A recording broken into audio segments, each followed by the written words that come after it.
બ્લોગમાં તમારું સ્વાગત છે। અમે જઈ રહ્યા છે પાણી જોવા। ચાલો।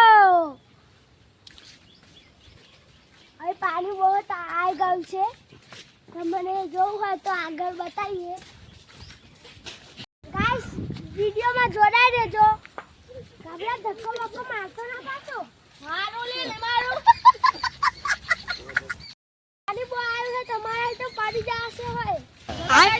ભાઈ આ મંદિરના અમે દૂર થોડી કે દૂર છે। ચલો આ ગઈ પાણી આ ગયા આપણે ગામમાં મહીસાગરમાં બહુ બધું પાણી આવી ગયું છે। જોઈ શકો છો વરસાદ પણ ચડીને આવ્યો છે। અમે પાણી જોવા આવ્યા દોસ્તો પણ નહીં વરસાદ પડી ગયો એટલે અમે જતા બેસી ગયા છે। અહીંયા અમારો વિડીયો સમાપ્ત।